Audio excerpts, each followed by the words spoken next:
Okey, hari ini insya-Allah kita akan baca usul yang ke-49 usul ke-49, iaitu hadis-hadis yang menyatakan Allah membenci bahasa tertentu dan mencela, menghina atau menjelekkan mana-mana bahasa dengan mengatakan ia bahasa ahli neraka atau bahasa syaitan dan sebagainya. Semuanya maudhu'.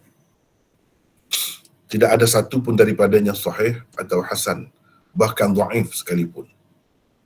Demikian juga hadis-hadis yang melarang orang yang pandai bahasa Arab daripada bercakap dengan bahasa selain Arab, dan menyatakan orang-orang yang bercakap dengan bahasa bukan Arab seperti bahasa Farsi dan lain-lain tidak bermaruah dan akan menyebabkan ia menjadi jahat, munafik dan sebagainya. Jadi sama juga, semuanya maudhu'. Hadis-hadis di bawah ini adalah sebahagian daripada contohnya. Jadi hadis ni abghadul kalami ilallah ilallah ta'ala al-farisiyah wa kalamu syaitan al-khuziyah wa kalamu syaitan al-khuziyatu wa kalamu, ni cuba tengok bagi ni ahli nar al-bukhariyatu wa kalamu ahli al-jannah al-arabiyatu. Abghadul kalami ila Allah ta'ala al-farisiyah wa kalamu syaitan al-khuziyah wa kalamu ahli nar al-bukhariyah wa kalamu ahli al-jannah al-arabiyah. Bermaksud bahasa yang paling dibenci Allah ialah bahasa Farsi. Bahasa syaitan ialah bahasa Khuzi, bahasa orang-orang Khuzistan. Nama wilayah lama ni. Sekarang ni dalam Iran, dalam Iran. Bahasa penghuni neraka ialah bahasa Bukhara dan bahasa ahli syurga ialah bahasa Arab. Ini rujukannya. Ini rujukan, kita boleh tengok di sinilah. Kita boleh tengok dalam kitab-kitab ni, saya dah bagi dah jilid berapa, muka surat berapa, untuk dapat hasil ini dengan senang. Sila guna ni Maktabah Syamilah. Ni Maktabah Syamilah. Jadi pilihlah mana-mana bahagian, ambillah mana-mana bahagian daripada hadis ni, lepas tu masukkan situ,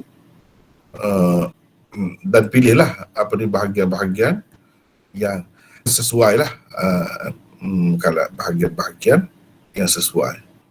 Misalnya kita ambil ini, kepada orang yang belum biasa guna lah, kepada orang yang belum biasa guna, begini, tengok cara ni.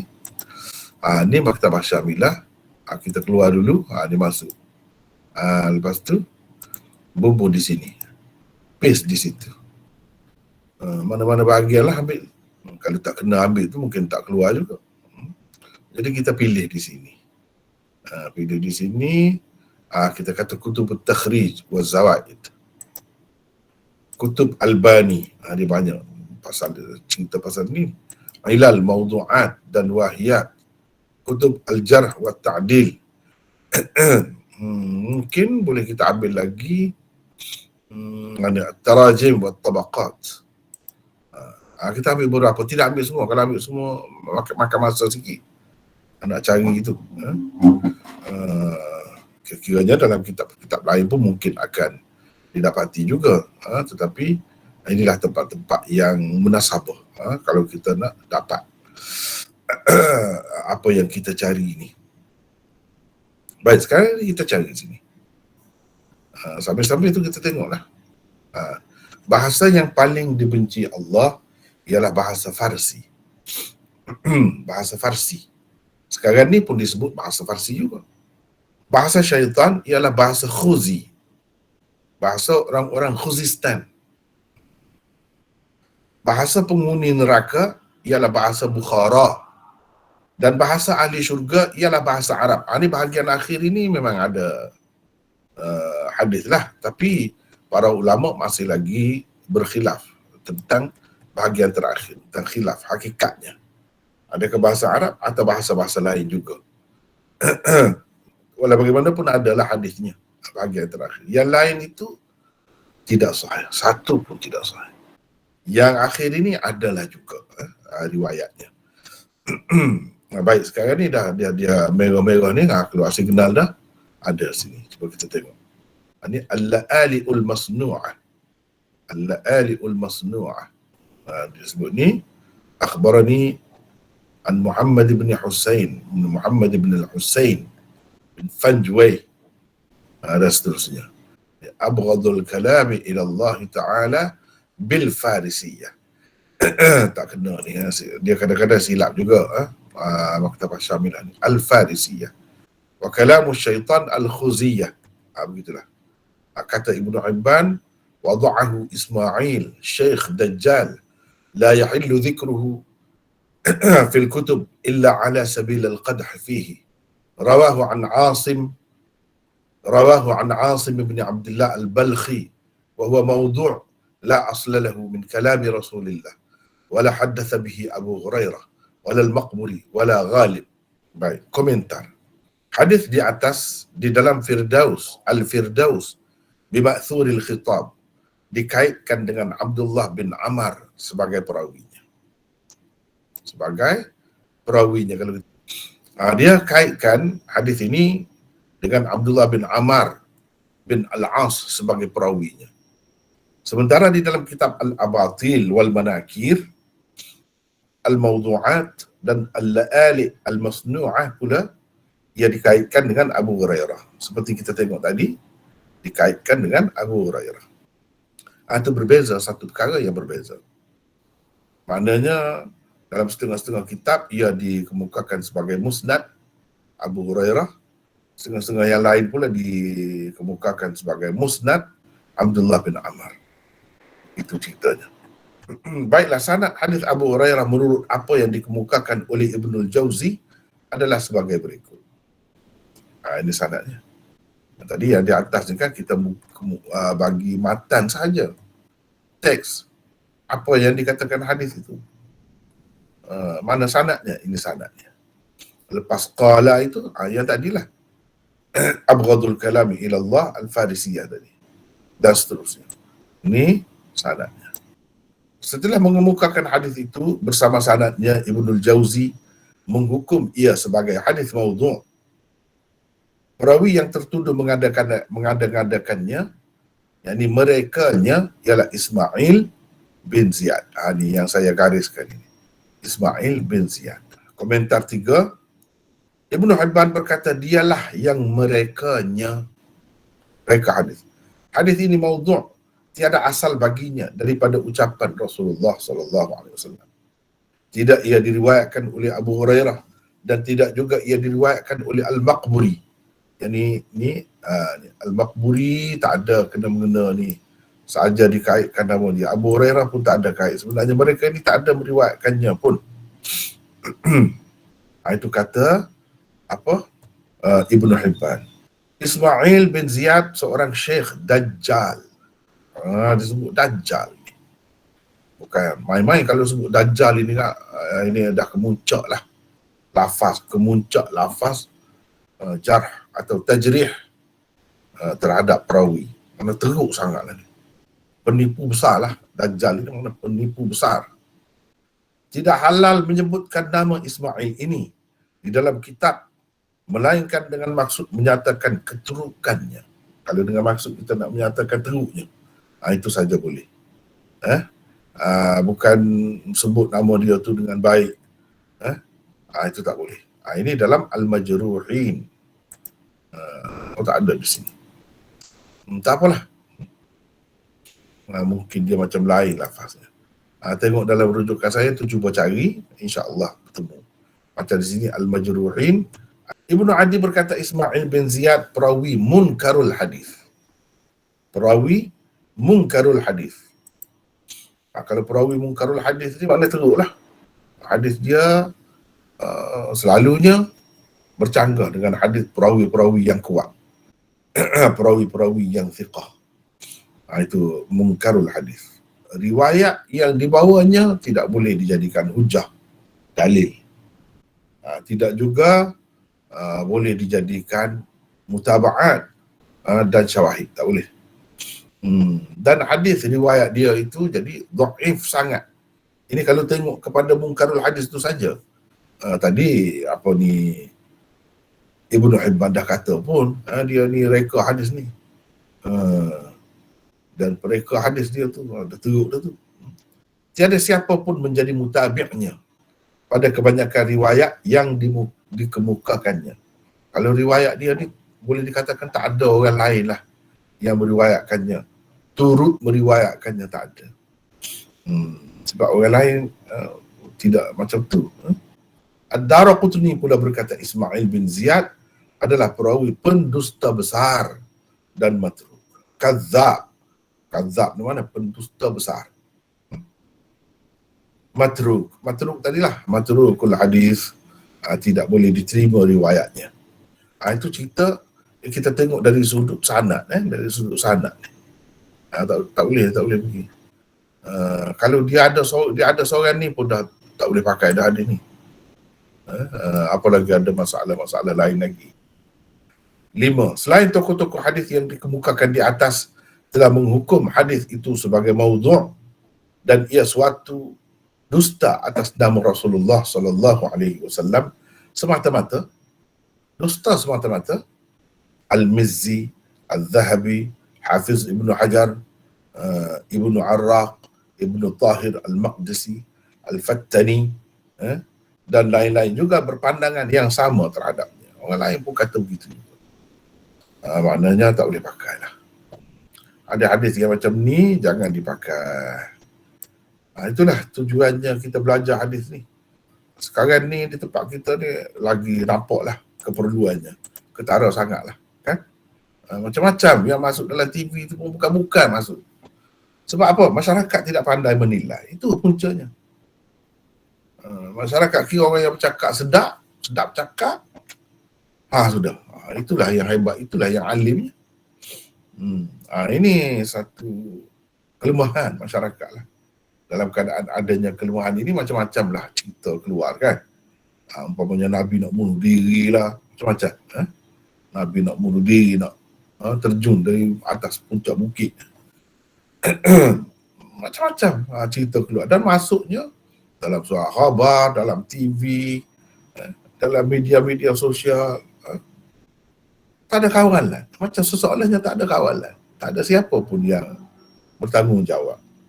Itu malangnya. Saya pun rasa sedih jugalah dengan keadaan kita ni. Padahal berapa banyak institusi rasmi agama di negara kita ni. Berapa banyak? Banyak. Tak tahu apa dia buat. Itu mendukacitakan sebenarnya. Seolah-olahnya benda ni tidak berlaku apa-apa di hadapannya. Padahal ini masyarakat sedang melakukan dosa besar ni. Kemungkaran secara terbuka berlaku dalam masyarakat, dalam radio lagi, dalam TV lagi, macam-macam. Terbiar begitu saja.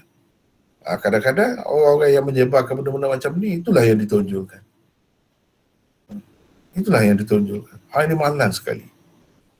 Yang keenam, dilihat dari sudut dirayah. Hadis ini jelas maudhu' kerana bercanggah dan bertentangan dengan beberapa firman Allah di dalam Al-Quran tentang bahasa. Jadi kita nak menilai sesuatu hadis ni kena tengok nombor satu sekali, kena tengok Quran. Adakah bercanggah atau tidak dengan Quran? Kalau bercanggah, dulu lagi awal-awal lagi ke tepi. Tolak ke tepi. Tak boleh. Hadis sahih sama sekali tidak akan bercanggah dengan Al-Quran. Kalau ada yang bercanggah, itu masalah, kena perhati. Hadis ini memang bercanggah dengan firman Allah, beberapa, bukan satu. Beberapa firman Allah di dalam Al-Quran tentang bahasa. Kedudukan bahasa. Apa itu bahasa? Apa itu bahasa? Antaranya ialah satu, saya nak minta sesiapa bacalah pula. Siapa nak baca ni silakan. Silakan, siapa? Siapa nak baca? Silakan. Bukannya bahasa Arab ni, bahasa Melayu saja. Maulana, saya cuba baca ya. Siapa ni? Siapa ni? Wa Ruslan Wan Jaafar daripada Kuala Terengganu. Wan Ruslan Wan Jaafar. Silakan. Kebetulan cucu keluar ni, bolehlah baca. Ya, okey, silakan. Nombor 1 ya. Ya. Bahasa yang berbeza-beza itu dikatakan tanda kebesaran dan kewujudan Allah seperti kejadian langit dan bumi juga. Perbezaan bahasa manusia selain menunjukkan kewujudan dan kebesaran Allah, ia juga disebutkan sebagai nikmat Allah kepada mereka. Lihat firman Allah dalam surah Ar-Rum di bawah ini. وَمِنْ آيَاتِهِ خَلْقُ السَّمَاوَاتِ وَالْأَرْضِ وَاخْتِلَافُ أَلْسِنَتِكُمْ وَأَلْوَانِكُمْ إِنَّ فِي ذَلِكَ لَآيَاتٍ لِلْعَالَمِينَ للعالمين.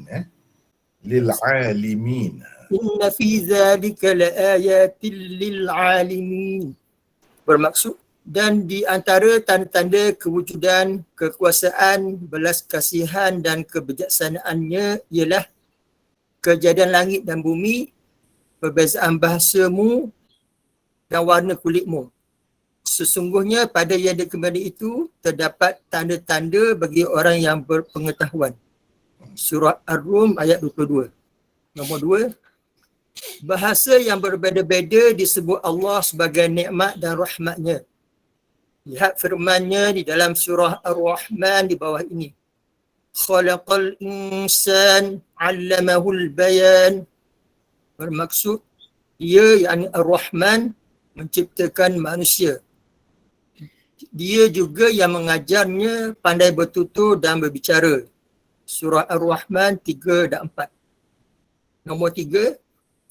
Wahyu yang diturunkan Allah kepada setiap orang Rasulnya adalah dalam bahasa kaumnya sendiri, supaya mereka mudah memahaminya.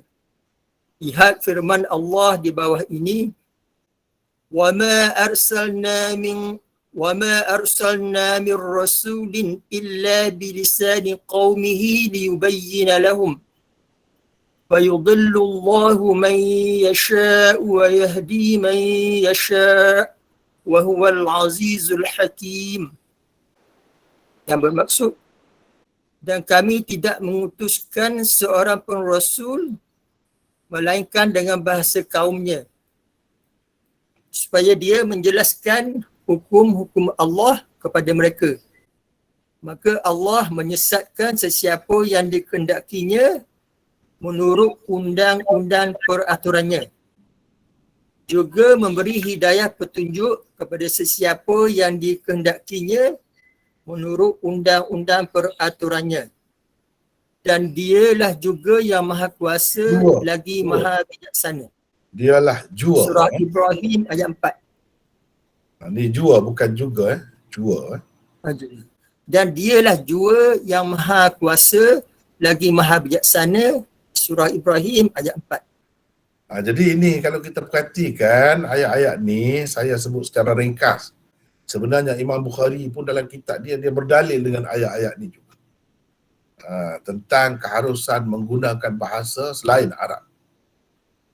Sebab bahasa-bahasa itu nikmat Allah. Bahasa ini adalah pernyataan sifat belas kasihan Allah, rahmat Allah. Bahasa juga menjadi tanda kepada orang-orang yang mengerti, berpengetahuan, lil alimin, orang-orang yang alim. Dia menjadi tanda kewujudan Allah, kebesaran Allah, kebijaksanaan Allah, kekayaan Allah dan lain-lain. Seperti mana kejadian langit dan bumi juga. Cuma kita tak tahu. Kalau kita tahu mendalam ilmu kita, ilmu bahasa kita sampai ke situ juga. Sama seperti ahli falak boleh mendapat hidayah kerana mengkaji langit, bintang-bintang. Ahli kaji bumi dapat mengenal Allah dengan mengkaji bumi. Begitulah juga ahli bahasa. Dan ahli kaji manusia, antropologi, kaji manusia, kalau betul-betul mendalam, dia akan kenal Allah dengan ilmu-ilmu itu. Sebab Allah sebut ni, tanda itu, tanda Allah, kewujudan Allah dan lain-lain. Tetapi ia jadi tanda kepada orang-orang yang alim, orang-orang yang berpengetahuan, orang-orang yang memang berilmu. Berilmu sungguhlah orang panggil alim. Memang jadi tanda. Dia akan mengenal Allah melalui benda-benda atau perkara-perkara yang disebut Allah ini, dengan mengkaji langit, macam-macam ilmu, pecahan ilmu berkait dengan langit itu. Begitu juga ilmu berkait dengan bumi ini, macam-macam pula pecahannya. Tetapi tidak kurang pentingnya ilmu bahasa sebenarnya. Bahasa ini pun dapat membawa seseorang manusia mengenali Allah. Jadi ini dia sebut sebagai tanda kekuasaan Allah. Jadi tanda kekuasaan Allah takkanlah benda yang tak baik. Kita boleh mengenal Tuhan dengannya. Takkanlah benda tak baik. Takkanlah itu ahli neraka. Semata-mata bahasa tu. Ahli neraka, bahasa syaitan dan sebagainya. Sebagaimana yang kita tengok dalam hadis tadi, itu tak sesuai sama sekali. Begitu juga dengan Ar-Rahman, Allamal Quran. Allah sebut nama Ar-Rahman. Dia tak sebut Allah. Sebab nak menyatakan sifat. Kerana sifat rahmah itulah Allah mengajarkan manusia Al-Quran. Kerana sifat rahmah itulah Allah menciptakan manusia. Kerana sifat rahmah itulah juga Allah mengajarnya pandai bertutur dan berbicara. Tanyalah diri sendiri. Semua kita pandai bahasa Arab lah. Mula-mula kita pandai bertutur, bercakap tu dengan bahasa ibunda kita lah. Masing-masing. Jadi ini disebut rahmat Allah. Rahmat Allah tidak boleh dikaitkan dengan syaitan. Tidak boleh dikaitkan dengan di neraka dan sebagainya. Itu tidak sesuai. Itu bercanggah. Itu maksud bercanggah. Masing-masing kita tidak dalam bahasa Arab pun faham. Faham tu sedalam-dalamnya lah. Kadang-kadang kita mendengar orang bercakap tu, cerita tu sampai menangis kita. Kadang-kadang baca buku ya, tak dengar suara pun, menangis juga. Terseduh-seduh menangis. Kadang-kadang ketawa, terbahak-bahak seorang-seorang diri saja. Ini sebab apa? Sebab Allah mengajar kita Al-Bayan. Al-Bayan itu maksudnya kemampuan bertutur dan berbicara dan memahami percakapan itu. Dia tidak sebut dalam bahasa Arab, bukan dalam bahasa apa, dalam bahasa mana-mana lah. Kesan dia tu sama. Sama. Itu rahmat Allah kepada manusia. Kalau tidak, bukan main, susah nak cerita sesuatu benda. Nak cerita sesuatu perkara. Kalau tak ada bahasa. Memanglah bahasa, muzik pun bahasa, muzik. Tarian pun bahasa, bahasa tarian. Dan isyarat pun bahasa, bahasa isyarat. Banyak bahasa ni. Tapi mana boleh nak lawan Al-Bayan? Percakapan. Aku sedih, nak menyatakan sedih. Boleh guna emoji apa semua tu, tapi tak sama. Sedih, sayu, duka cita, macam-macam lagi yang seumpamanya. Ketika ni kita guna perkataan sedih, ketika ni duka cita, ketika ni sayu, ketika ni begini. Kataan saja kita boleh faham. Macam mana nak beza tu antara duka cita, sedih, sayu dan macam-macam lagi. Macam-macam lagi. Merana, melarak, sengsara dan sebagainya, nak cerita macam mana dengan isyarat? Susah. Nak cerita dengan muzik, kena pandai dulu nak main alat muzik. Nak menari, nak cerita sedih. Sayu beza dengan sedih macam mana? Bukan semua orang boleh faham. Kena pandai menari dulu, belajar dulu. Bukan semua orang boleh menari. Dia tak boleh. Sebab itu Tuhan sebut Al-Bayan. Inilah nombor satu, nikmatnya yang paling besar. Bila sebut itu, tepat. Tak ada siapa boleh bantah. Tak ada siapa boleh bantah. Kemudian Rasul-Rasul, setiap orang Rasul, Allah turunkan wahyunya melalui bahasa kaumnya. Ini menunjukkan kaum itu ada bahasa sendiri-sendiri. Bukan semuanya dalam bahasa Arab. Wa ma arsalna min rasulin wa ma arsalna mir rasulin. Kami tidak mengutuskan seorang pun tak ada, melainkan dengan bahasa kaumnya. Jadi bahasa kaumnya ni tidak semua kaum ni menggunakan bahasa Arab.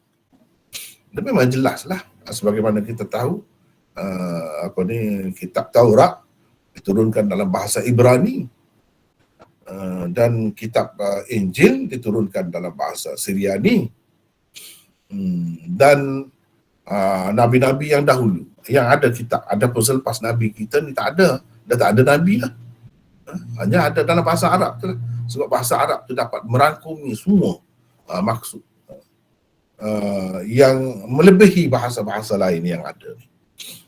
Itulah bahasa kemuncaknya. Tetapi sebelum itu dengan bahasa kaumnya. Supaya apa? Supaya dia dapat menjelaskan hukum-hukum Allah kepada mereka. Kalau tidak, susah. Cerita macam mana pun tak faham kalau tidak bahasa kaum sendiri. Ini menunjukkan kepentingan bahasa kaum itu atau bangsa itu. Sehingga Allah SWT pun mengambil kira benda tu, mengambil kira. Jadi macam mana kita nak kata bahasa ni, secara khusus bahasa ahli neraka, bahasa syaitan dan sebagainya, tak kena tu, tak sesuai. Bila bercanggah dengan Quran tak boleh. Teruskan siapa tadi yang baca tadi? Nombor 7. Teruskan. Di dalam Al-Quran terdapat sekian banyak perkataan yang berpunca daripada pelbagai bahasa dunia, lebih-lebih lagi daripada pelbagai bahasa kabilah Arab sendiri.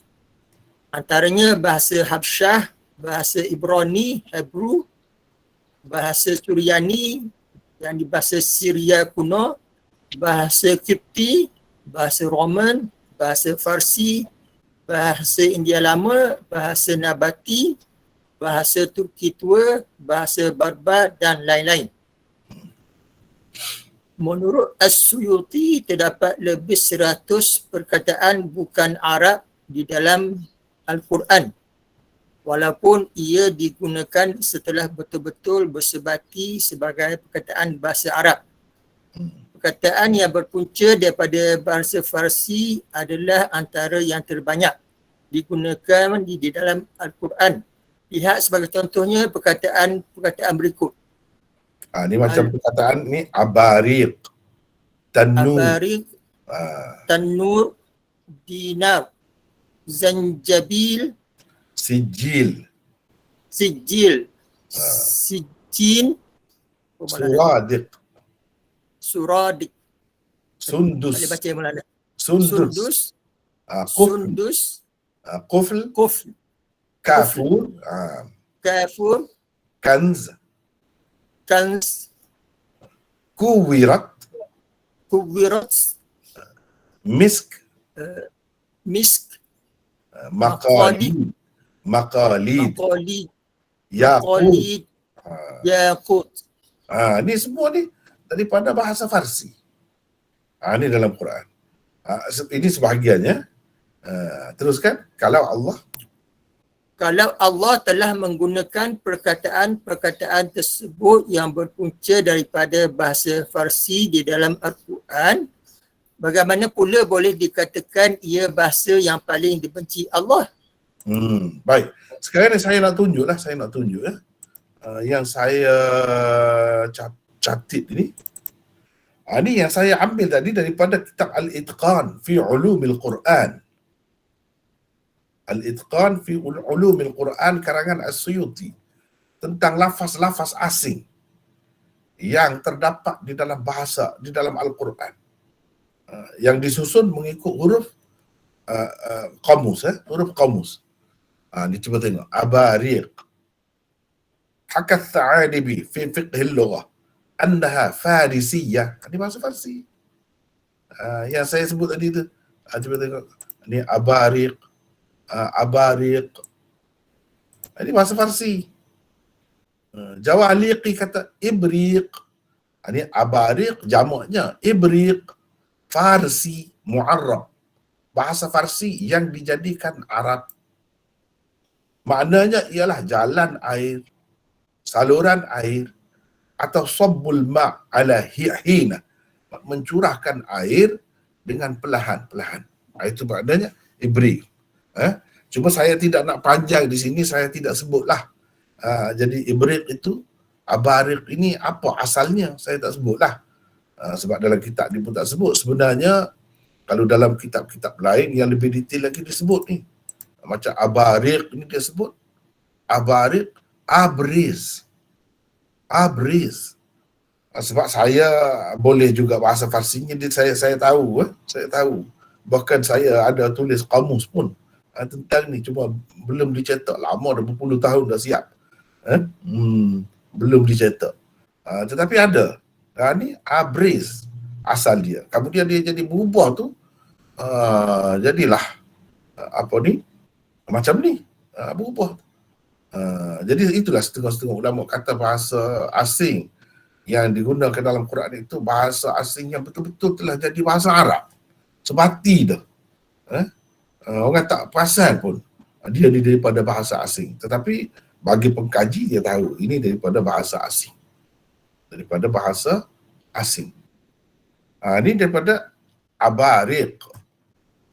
Sebagai contoh ya, untuk makluman lah, kita sekali-sekali keluar sikit ya, boleh juga tengok. Ini sebagai contohnya. Ini yang saya telah tulis. Ini ab saja di sini. Abgir, abgina, abla. Ini saya tak masuk di sini, ada di tempat lain. Ini semua ni, tapi ini bahasa Urdu. Ada yang kamus Farsi pun ada. Abriz. Di sini tak ada, saya tak masuk di sini. Tak apalah. Jadi ni abarik daripada abriz. Kalau kita tengok dalam kitab Itqan ini dia sebut ab wa fakihatan wa abba. Tengok ulama kata maksud dia ab ni maknanya rumput. Mengikut lugah orang barat. Ibla'i ya ardu ibla'i. Dia ibla'i ma'aki. Ibla'i ma'aki. Dia kata, yang ini berdasarkan ini Wahab bin Munabbih, dia kata bahasa Habasyah.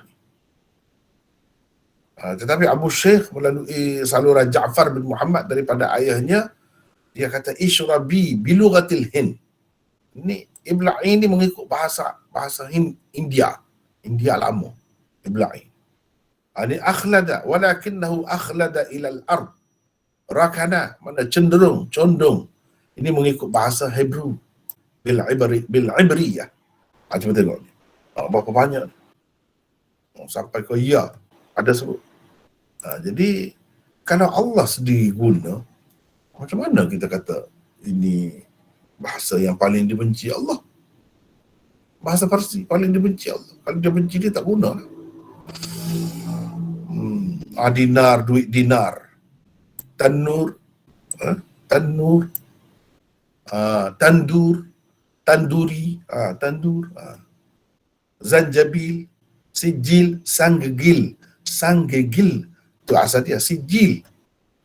Begitu juga kafur, bahasa Melayu pun kapur, misk, bahasa Inggeris,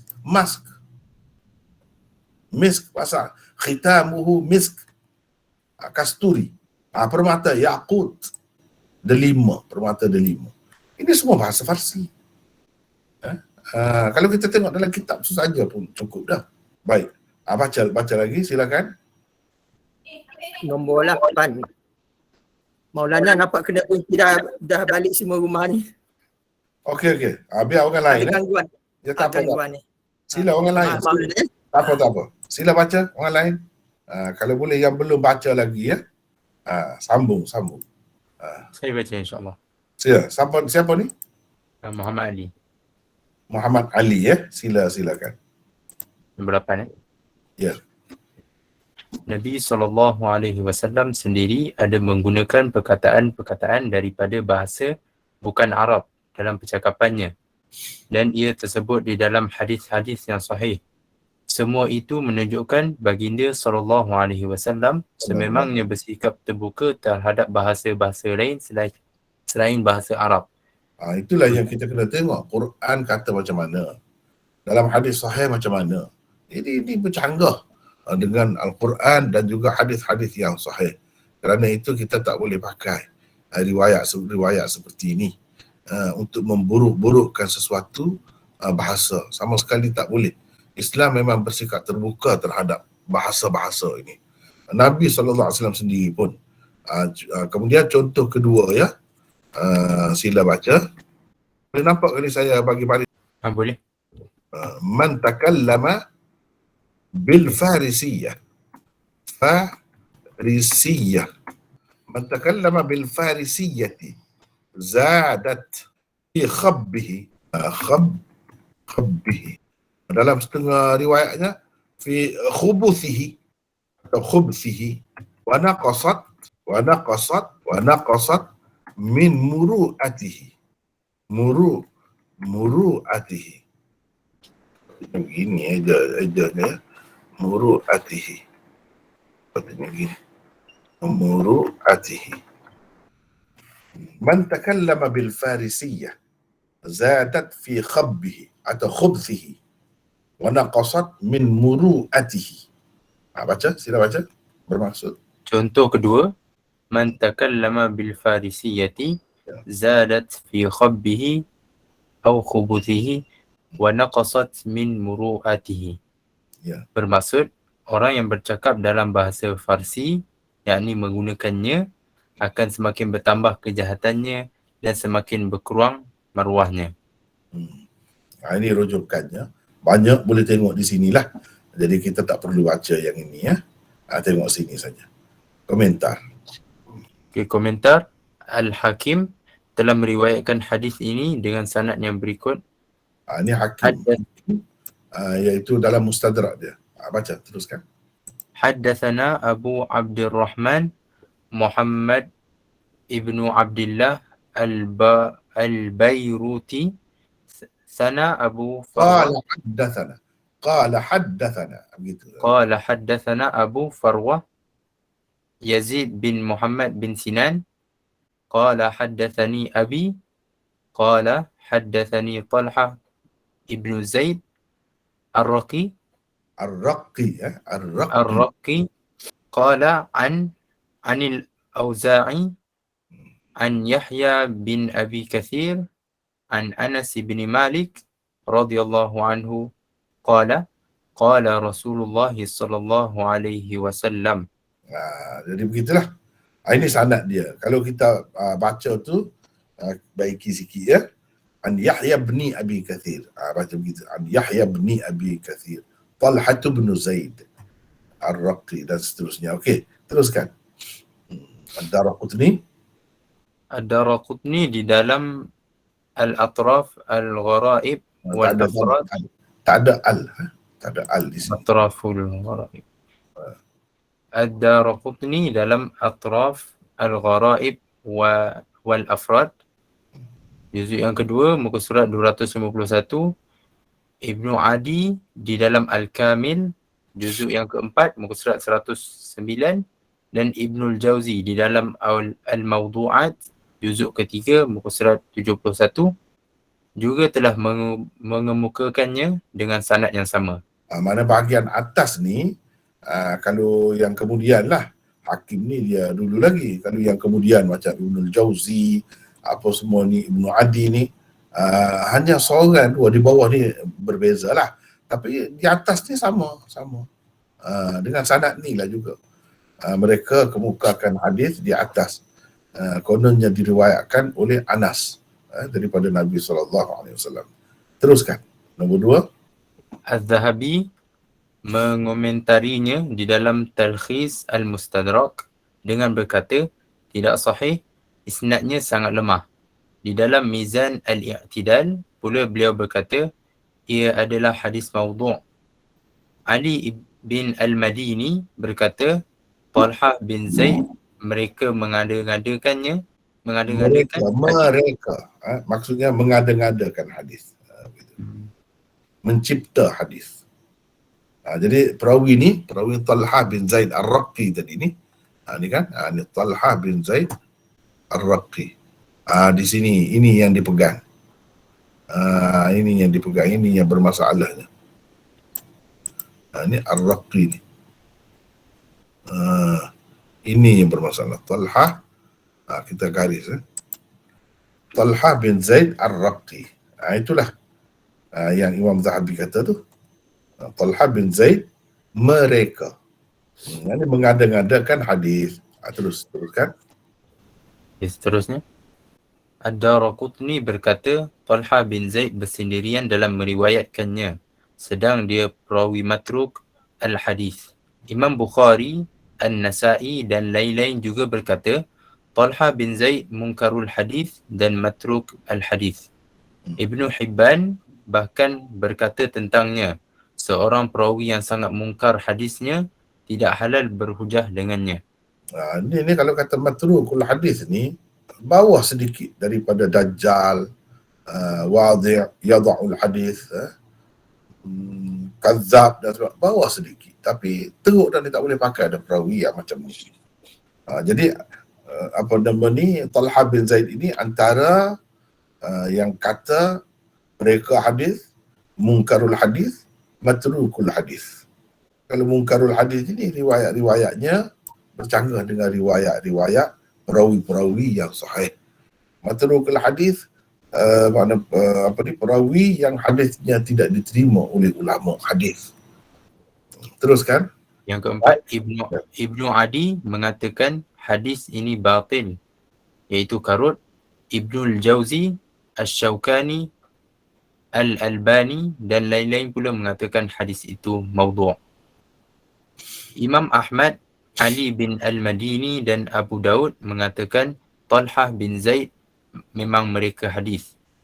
Yang keenam, selain Talha bin Zaid Ar-Raqi, di dalam isnad hadis itu bermasalah, terdapat beberapa lagi ilatnya, iaitu yang pertama, sanad terputus di antara Yahya bin Abi Katsir dan Anas, kerana Yahya tidak mendengar apa-apa secara langsung daripada Anas. Dia juga tidak pernah mendengar secara langsung daripada mana-mana sahabat radhiyallahu anhum yang lain. Ni cuba tengok di sini kan. Yahya bin Abi Katsir dalam sanad ni. Ni Yahya bin Abi Katsir. An Anas, seolah-olahnya dia meriwayatkan secara langsung daripada Anas. Tetapi dia gunakan perkataan an di sini. Perkataan an mengharuskan riwayat itu secara langsung dan juga tidak secara langsung. Riwayat secara an-anah. Padahal ulama-ulama rijal hadis tahu dia tak mendengar apa-apa, dia tak sempat dengar daripada Anas. Bukan Anas sahaja. Mana-mana sahabat lain pun dia tak ada dengar apa-apa. Yahya bin Abi Katsir. Maknanya semua riwayatnya daripada sahabat adalah riwayat secara mursal. Dan riwayat mursal itu riwayat yang dhaif. Riwayat mursal adalah riwayat dhaif. Jadi satunya masalah Talha tadi. Di Yahya bin Abi Katsir ni pun ada masalah juga dengan riwayat dia. Walaupun dia ni perawi yang okey, boleh diterima, perawi yang baik jugalah. Tetapi riwayat dia secara langsung daripada sahabat tak betul. Jadi di sini ni mesti ada seseorang. Siapa seorang itu? Selagi kita tak tahu seseorang itu, maka hadis ini, riwayat ini dikira dhaif. Ini kalau tengok dari sudut sanad, di sini saja, bahagian ini saja. Tadi dah tahu dah berapa ramai dah ulama kata maudhu'nya. Tapi kalau tengok di sini saja. Sebab apa? Sebab dia meriwayatkan daripada sahabat secara mursal. Mesti ada seseorang yang dibuat. Siapa yang dibuat? Selagi tak tahu, selama itulah hadis ini tergantung, tak boleh nak pakai. Dia akan dianggap dhaif dahulu. Setelah kita tahu, kalau dapat tahulah melalui saluran yang lain, siapa orang yang dibuat di sini, yang dia ambil tu, dan orang tu orang bagus, barulah kita kata riwayat dia ni daripada Anas ni boleh diterima. Selagi tak dapat itu, tak boleh. Tak boleh. Ini sanad, maknanya sanad ini terputus. Bila terputus, termasuk dalam riwayat munqati'. Hadis munqati' adalah hadis dhaif. Jadi dah dua tempat dhaif di situ. Dua tempat, dua sudut dhaif. Yang pertama tu lebih beratlah sebabnya itu tu perawi apa ni, Talha tu. Talha bin Zaid Ar-Raqi tu. Yang kedua, teruskan. Ilah yang kedua, Muhammad bin Yazid bin Sinan adalah perawi dhaif. Ini Muhammad bin Yazid bin Sinan. Abu Farwah Yazid bin Muhammad bin Sinan. Haddathani Abi. Abi itu maksudnya Muhammad bin Sinan itulah. Ini perawi dhaif. Di situ pula 3 tempat dhaif. Jadi teruk sangatlah kedudukan hadis itu. Kalau kita tidak tengok kepada teks dia ataupun matan dia pun, sanad dia ataupun teruk. Yang ketiga, teruskan. Ilah yang ketiga, tafarrud setiap orang perawi dalam meriwayatkannya. Yahya bersendirian dalam meriwayatkannya daripada Anas. Al-Auza'i bersendirian dalam meriwayatkannya daripada Yahya. Talha bersendirian dalam meriwayatkannya daripada Al-Auza'i. Dan Muhammad bin Yazid bin Sinan juga bersendirian dalam meriwayatkannya daripada Talha. Itu kedudukannya. Jadi tafarrud perawi di setiap peringkat ni teruk tu. Kenapa? Takkanlah setiap perawi. Anas ni seorang saja murid dia yang meriwayatkan hadis daripada dia. Selain daripada Yahya bin Abi Kathir itu tak ada kawan lain. Begitu juga di setiap peringkat tu. Orang-orang yang besar yang hebat macam Al-Auza'i, tak mungkin hanya seorang saja meriwayatkan daripada dia. Seorang tu pula seorang yang bermasalah pula. Sedangkan anak murid dia ramai. Itu baca yang keempat. Baca yang keempat. Ilah yang keempat, memang pelik apabila hanya Talhah bin Zaid yang dikatakan mereka hadis oleh sekian ramai tokoh rijal meriwayatkannya daripada Al-Auza'i, seorang tokoh besar dan imam penduduk Syam. Di mana murid-murid Al-Auza'i yang terkenal seperti Abdul Hamid bin Abi Al-Ishrin, Yazid bin Asim, Salamah bin Al-Ayyar, Walid bin Muslim, Abdullah bin Al-Mubarak, Walid bin Mazid, Abu Ishaq Al-Fazari dan lain-lain. Kenapa mereka juga tidak meriwayatkannya? Itu masalahnya. Kalau betul lah dia ada riwayat ni, kenapa anak-anak murid yang utama ni tak meriwayatkannya? Takkan dia Al-Auza'i merahsiakan cerita ni dan dia hanya menganggap Talha bin Zaid ni saja yang layak menerimanya? Itu tak munasabah, tak masuk akal. Ini cara penilaian dari sudut dirayah. Dengan adanya sebab-sebab ini, ilat-ilat ini, kita tidak dapat menerima hadis ini.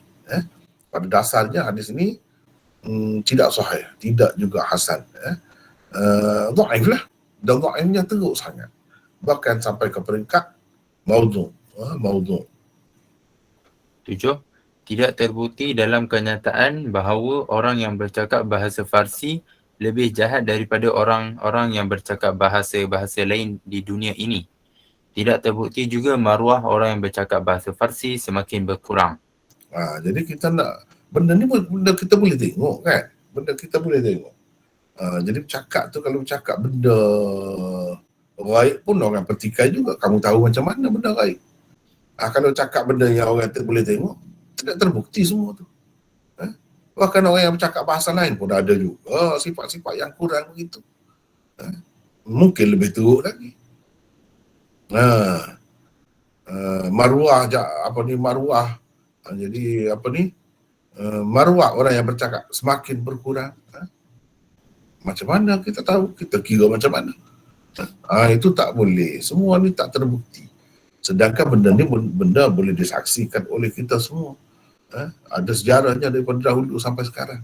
Lebih jahat sebenarnya. Tak kena tu. Teruskan. 8. Besar sekali jasa bahasa Farsi kepada kemajuan umat Islam. Selama berabad-abad, ia merupakan bahasa kedua paling kaya dengan ilmu-ilmu Islam selepas bahasa Arab. Semenjak kira-kira 2 abad yang lalu, baru rekod itu dipecahkan oleh bahasa Urdu. Jadi bahasa Farsi ni banyak jasa dia dalam Islam. Jadi bolehkah kita kata ini semakin kurang maruah dan semakin jahat orang yang bercakap bahasa Farsi?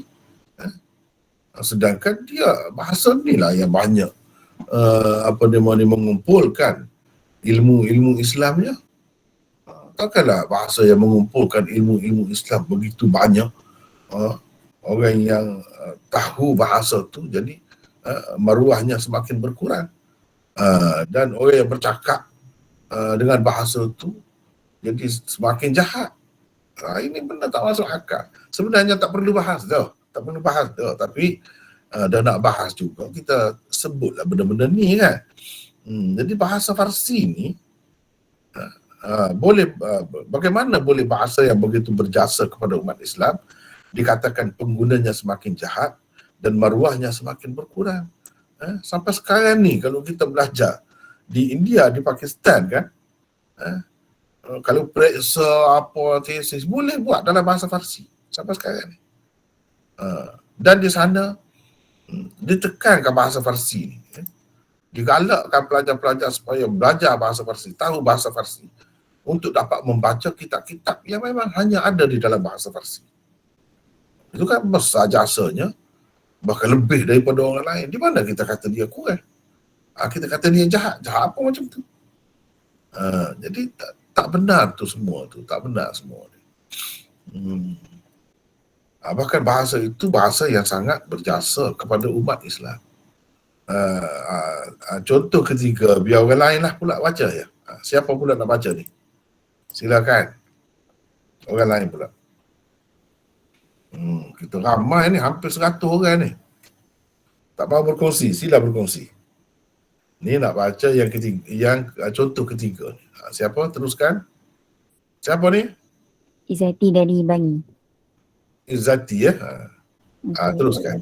Contoh ketiga, man ahsana minkum an yatakallama bil arabiyyati wa la yatakallamna bil farsi. Wala yatakallamanna.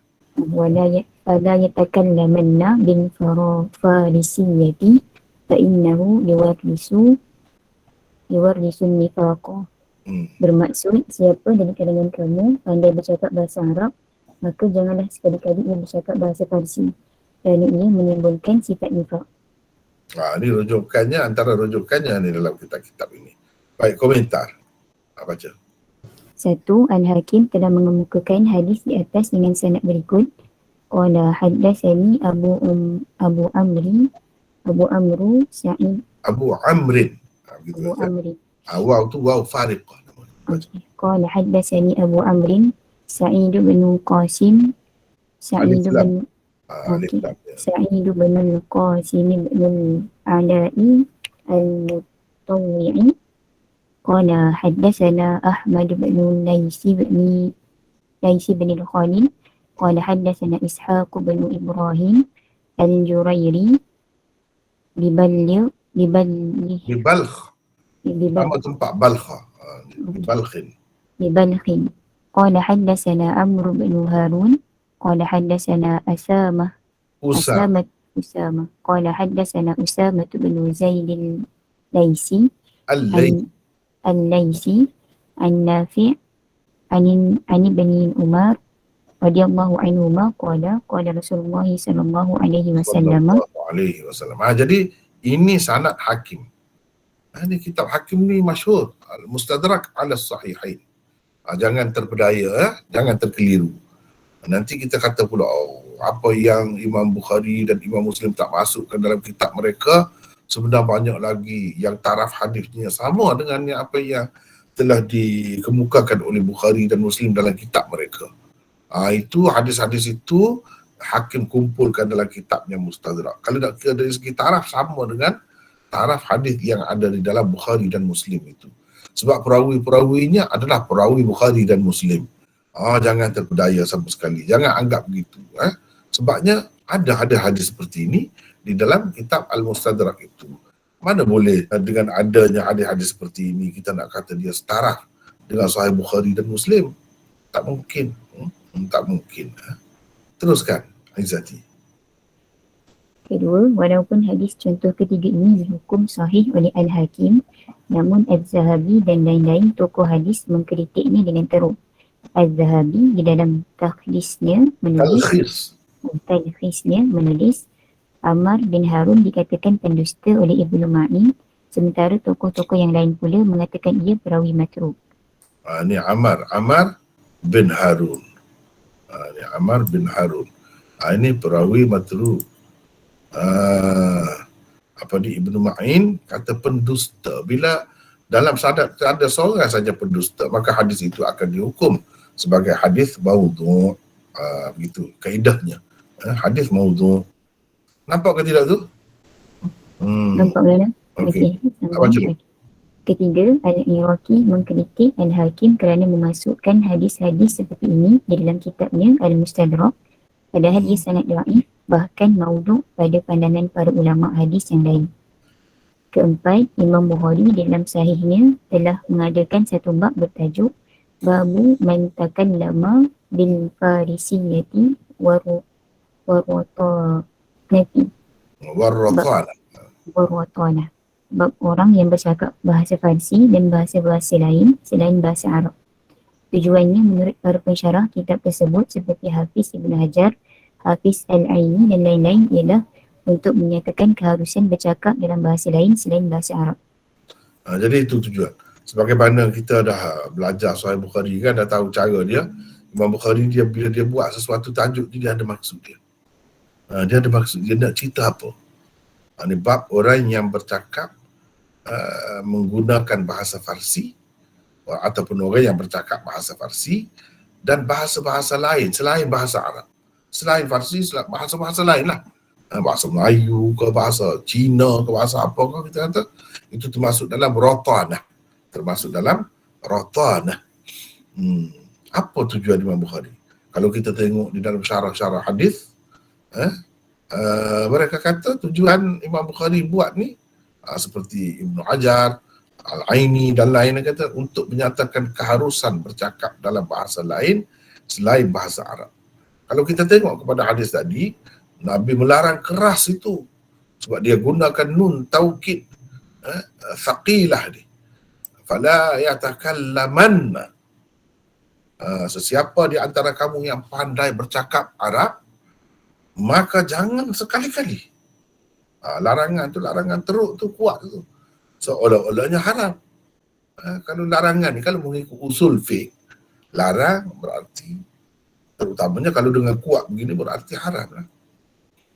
Sedangkan, lepas tu disebut pula sebab dia. Jadi kalau sampai menimbulkan nifak ini bukan main-main, dah tentu haram dah ni, larangan ini.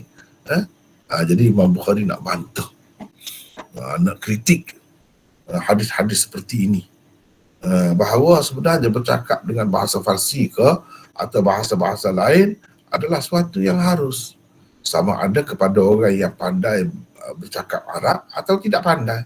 Kalau tidak pandai lagi-lagilah bolehnya. Kalau tidak nak bercakap dalam bahasa apa, yang pandai bahasa Arab pun boleh. Dan sampai bila-bila pun kalau kita dapat menguasai banyak bahasa, itu lebih baik. Lebih baik. Sebab setiap bahasa tu dia ada keistimewaannya tersendiri. Ada kelebihannya, terutama bahasa-bahasa maju. Bahasa-bahasa maju. Lagilah patut kita pelajari, kita kuasai. Imam Bukhari, itu tujuan dia, untuk menyatakan keharusan bercakap dalam bahasa lain selain bahasa Arab, walaupun kepada orang yang boleh bahasa Arab. Jadi man ini, man takallama, siapa man ini? Itu cara Imam Bukhari, man. Padahal di bawah hadis, di bawah bab ini ada 3 hadis. Dalam ketiga-tiga hadis itu, Nabi sendiri yang mengguna bahasa bukan Arab itu. Jadi man itu maksudnya Nabi lah. Tetapi oleh kerana Imam Bukhari bukan nak cerita Nabi sahaja yang boleh bercakap itu, orang-orang lain pun boleh. Sebab itu dia guna man. Dia tidak sebut Nabi SAW bercakap. Takallaman Nabi bil Farisiyah. Dia tak kata gitu. Tetapi dia kata man. Untuk menunjukkan bahawa orang lain pun boleh. Ia bukan khusus dengan Nabi SAW. Walaupun dalam hadis yang dikemukakan di bawah bab ini, Nabi sendiri bercakap. Dan kalau Nabi sendiri bercakap, Nabi itu tak pandai Arab ke? Pandai Arab. Ini menunjukkan boleh, walaupun orang yang boleh bercakap Arab. Apalagi kalau orang yang tak boleh bercakap Arab, memang bahasa dia, bahasa ibunda dia tu, bahasa Melayu, bahasa ibunda dia, bahasa apa lagi yang lain, bahasa Inggeris, bahasa Rusia, bahasa mana-mana lah. Gitu. Tujuannya itu. Imam Bukhari juga mahu mengisyaratkan dengan tajuk bab ini kepada dhaifnya hadis-hadis yang melarang bercakap bahasa Farsi. Dia nak cerita dhaif hadis itu. Sebab apa? Ia bercanggah. Sebab apa kita kata dhaif? Ia bercanggah dengan 3 hadis yang Imam Bukhari bawakan di bawah bab ini. Kalau Nabi sendiri bercakap, jadi kenapa tak boleh bercakapnya? Kenapa pula Nabi nak larang? Seperti hadis, baca Izzati, Imam Bukhari juga Imam Bukhari juga mahu mengisyaratkan dengan tajuk bab ini kepada dhaifnya hadis-hadis yang melarang bercakap bahasa Farsi. Seperti hadis kalam ahli nari bil farisiyati, iaitu percakapan ahli neraka dalam bahasa Farsi. Hadis man takallama bil farisiyati. ini tak betul semua, dia tak betul. Obesihi wa naqasat min maru'iyati, iaitu orang yang bercakap dalam bahasa muru'ati. Orang yang bercakap dalam bahasa Farsi akan semakin bertambah kesehatannya dan semakin berkurang maruahnya. Dan hadis man ahsana minkum an yatakallama bil arabiyyati fala yatakallamna bil farisiyyati Wala yatakallamanna. fala yatakallamna Kenapa putus? fala yatakallamna bil farisiyyati Wala yatakallamanna. fala yatakallamanna bil farisiyyati fa innahu yuwarrisu an-nifaqa. Sesiapa dari kalangan kamu pandai bercakap bahasa Arab, maka janganlah sekali-kali dia bercakap bahasa Farsi, kerana ia menimbulkan sifat nifak. Kedua-dua hadis terakhir ini diriwayatkan oleh Al-Hakim di dalam Mustadraknya dan kedua-duanya lemah. Lihat Fathul Bari. Itu Hafiz Ibn Hajar sebut dalam Fathul Bari. Jadi Imam Bukhari mengikut Hafiz Ibn Hajar nak kritik hadis-hadis ni. Nak menyatakan hadis-hadis ni dhaif. Sebab apa dia dhaif? Sebab ada nakarah, mungkar, bercanggah dengan hadis sahih. Yang kelima, untuk membuktikan keharusan bercakap bahasa Farsi dan lain-lain, Imam Bukhari mula-mula sekali membawakan 2 firman Allah di dalam Al-Quran. Pertama dari surah Ar-Rum ayat ke-22 dan keduanya dari surah Ibrahim ayat ke-4. Lihat kedua ayat itu bersama terjemahan dan huraiannya pada komentar 6, 1 dan 3. Kemudian beliau mengemukakan pada di bawah tajuk bab yang dibuatnya itu 3 hadis. 3 hadis. Di dalam hadis pertamanya tersebut perkataan suar atau Sur. Okay. Perkataan sur atau sur yang bererti makanan dalam bahasa Farsi. Nabi SAW bersabda, Inna Jabiran qad sana'a suran. Ini dalam hadis itu disebut Inna Jabiran qad sana'a suran. Maksudnya sesungguhnya Jabir telah membuat makanan. Menurut sesetengah ulama, perkataan itu berasal daripada bahasa Habsyah. Sur ini ada juga ulama kata daripada bahasa Habsyah. Setengah ulama pula kata ini daripada bahasa Farsi. Jadi Nabi guna perkataan sur ni. Perkataan sur ni bukan perkataan Arab. Menunjukkan Nabi SAW telah mengguna bahasa tu. Tak kira lah dalam bentuk perkataan pun. Dia guna dalam percakapan dia.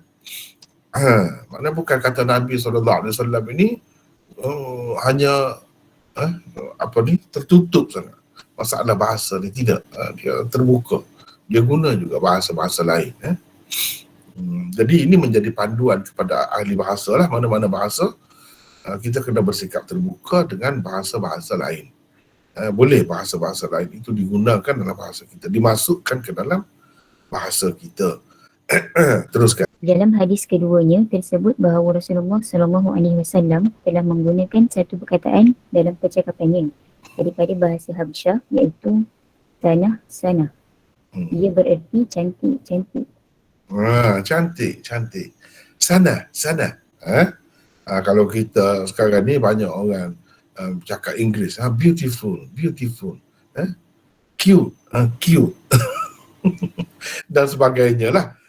Jadi Nabi SAW bercakap ni bahasa Habsyah pula. Sana.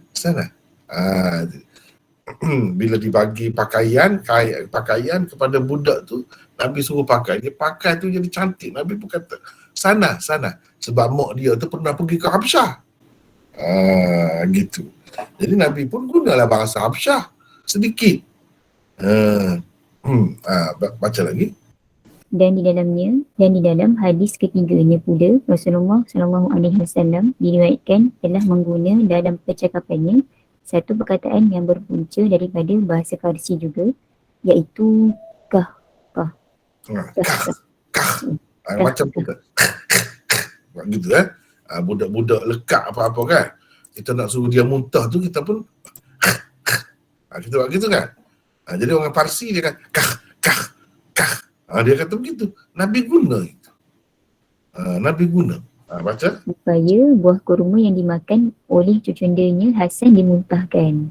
Sebab buah kurma tu buah kurma zakat, sedekah.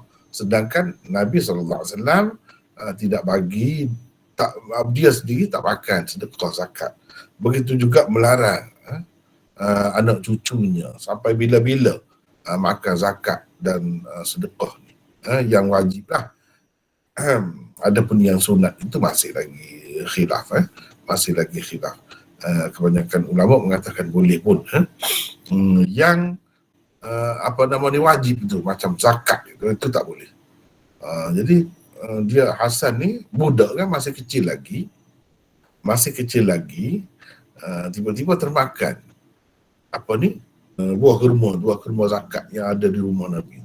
Bila Nabi tahu, dia pergi buat gitulah, dan dia jolok tak jari dia. Dan Hasan tu muntah. Begitulah kalau kita makan sesuatu yang tidak elok, kena muntahkan.